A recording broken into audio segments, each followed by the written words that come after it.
Bonjour tout le monde, j'espère que vous allez bien. Aujourd'hui, nous allons voir comment convertir notre fichier robot que nous avons dimensionné en fichier Tekla. Alors, on va dans Fichier, enregistrer sous. Nous allons enregistrer un fichier SSDNF, fichier.s. Nous allons enregistrer sur le bureau. Nous allons mettre projet Liam.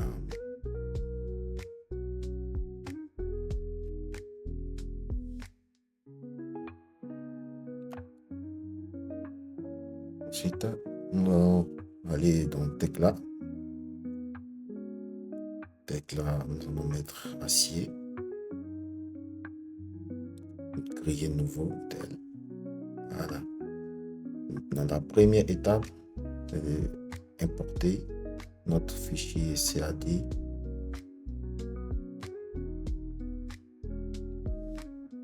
Ensuite, donner un nom, nous allons mettre projet Liam.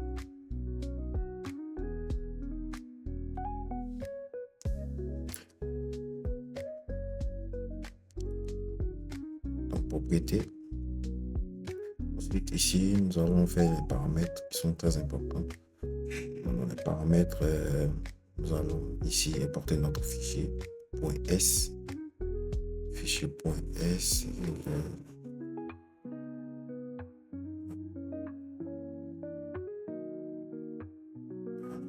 Ici, c'est tout. C'est tout, voilà. Ensuite, le SDF. Ici, nous allons prendre la version 2.0 parce que la version 3.0 n'est pas forcément stable. Ensuite, nous allons, prendre les déplacements. Et enfin, ici, ID. Voilà. Prenons ID. Voilà, c'est tout. Tout ce que nous allons faire. Appliquer. OK. Il y a importer. Voilà, tout accepter. Voilà, ici, voilà, nous avons pu importer. Mais ici, il faut savoir que Tekla ne connaît pas nos matériaux que nous avons importés de robots. Voilà, nous allons faire clic droit à taper la zone de travail. Voilà. Donc, comme je disais, robot ne connaît pas, Tekla ne connaît pas nos matériaux que nous avons utilisés. Je vais parler du type de matériaux. Voilà, il y a une bonne exclamation qui s'affiche en rouge. Pour le moment, c'est pas bien grave. Nous allons nous concentrer sur la modélisation. D'abord, nous allons faire CTRL P. Voilà. Nous allons effacer tout le reste derrière parce que nous allons nous concentrer seulement que sur une partie de la charbon. C'est-à-dire chaque élément par élément, c'est-à-dire les pannes, les listes. Ensuite, nous allons faire une translation pour tous les autres éléments. Nous allons juste copier sur les mailles. Encore pour le moment, nous allons juste supprimer.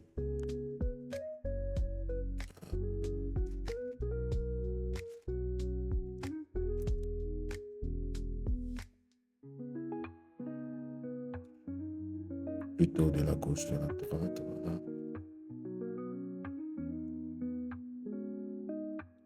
Voilà.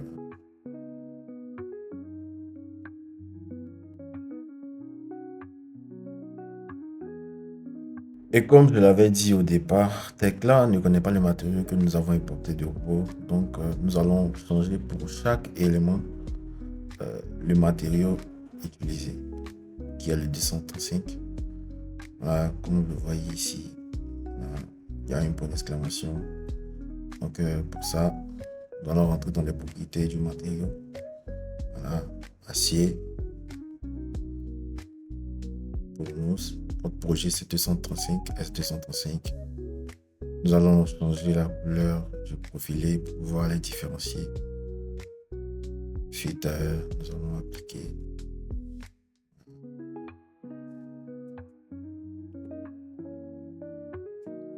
Ensuite, nous allons copier les propriétés de cet élément-là sur les autres.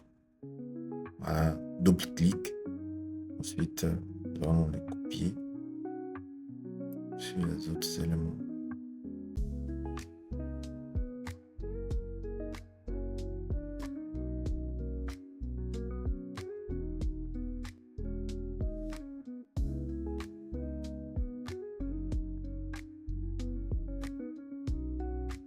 Ensuite, nous avons fait les poteaux. Nous allons maintenant, voilà, maintenant, nous allons combiner les éléments. Là, nous allons dans édition, combiner. Ensuite, là, là, tac, tac. Nous faisons ça. Ensuite, nous faisons aussi pour le deuxième poteau.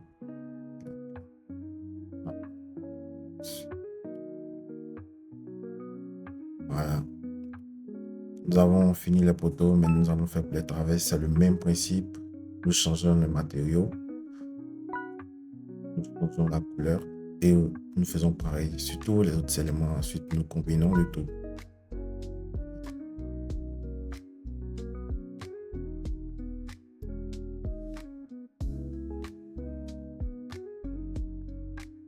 Voilà, c'est terminé pour les traverses. Nous avons fait pareil pour tous les autres éléments, tels que les lisses, les pannes, les contours.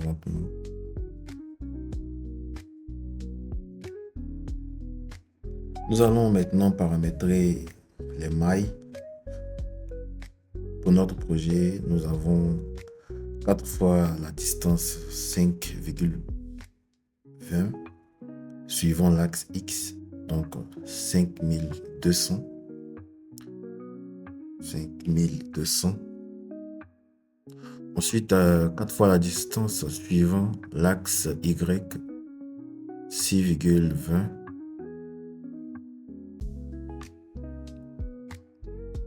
Voilà. Ensuite, pour le Z, nous allons supprimer voilà, 6000 mm pour la hauteur des poteaux. Et nous avons 7200 pour le plus haut niveau. Nous faisons pareil aussi ici pour le deuxième Z. S'assure de copier les mêmes valeurs.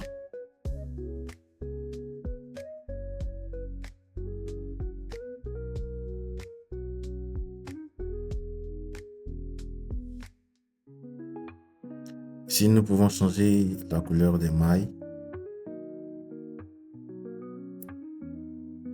Aussi la couleur des textes.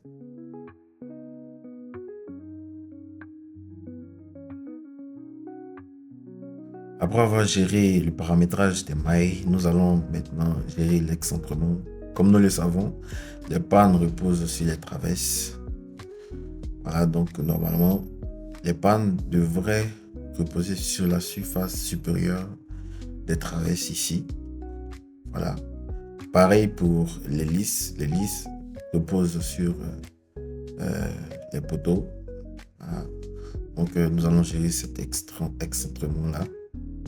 Excusez-moi. Voilà, donc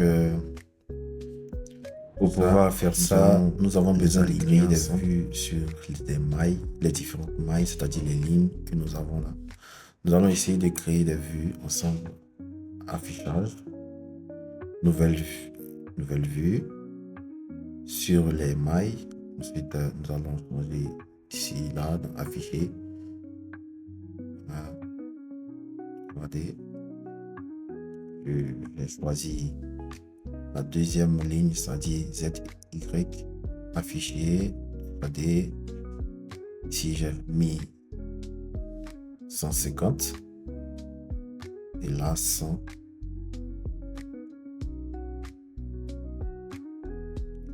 Créer.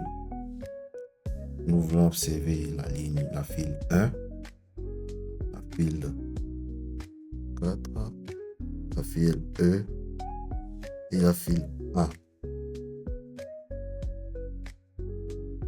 Voilà, la file A. Ensuite, OK. Voilà. Voilà. Donc, nous allons d'abord excentrer les lisses. D'abord, on sélectionne les lisses avec la commande CTRL. Ensuite, nous avons besoin d'observer sur la file A. La file A. Voilà. Ensuite, nous voulons les déplacer. Pour ça, nous allons faire CTRL M. CTRL M. Et pour pouvoir bien le sélectionner, nous allons faire CTRL 1 pour afficher les différentes lignes de notre projet. Voilà. Ensuite, on clique là. On met sur la surface supérieure. Agrandir.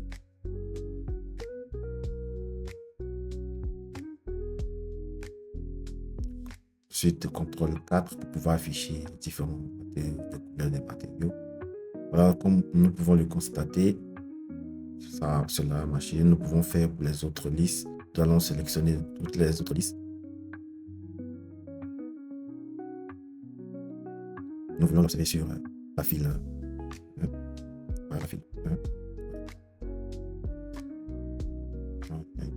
Mais ce n'est pas grave, nous allons quand même faire la même chose. Nous allons faire CTRL 1, M, et nous allons déplacer, les mettre sur la surface extérieure. Agrandir. Voilà. CTRL 4. On va afficher différentes couleurs.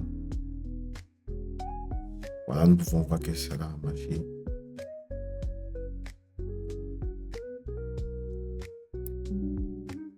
Nous allons faire la même chose pour les pannes. Nous allons sélectionner toutes les pannes.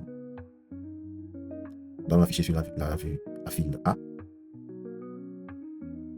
CTRL P. Voilà. Ensuite, nous allons déplacer toutes les pannes de façon perpendiculaire. CTRL M, CTRL 1. La même chose. Sélectionner la partie inférieure du profilé. Clic droit perpendiculaire. Non, ce n'est pas la surface supérieure des traverses.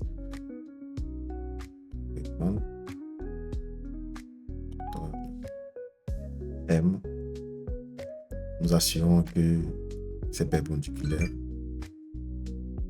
Voilà. Comme nous le constatons, sur la 3D, ça a bien marché. Nos pannes sont sur nos traverses.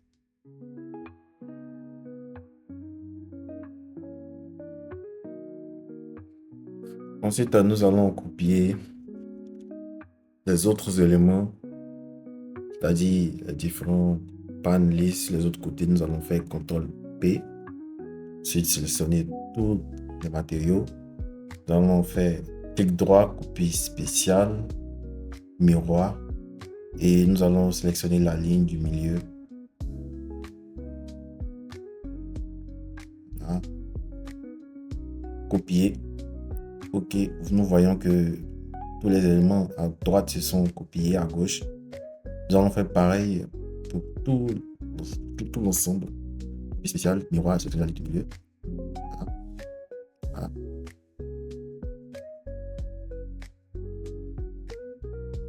Si il n'y a pas d'ouverture sur notre projet, nous allons sélectionner les différentes pannes. Copie spéciale, linéaire. Ensuite, nous allons sélectionner notre vecteur. Copier. Voilà. Parfait. Voilà. La prochaine étape, nous allons copier les différents éléments tels que les traverses et les lisses. Pour sélectionner.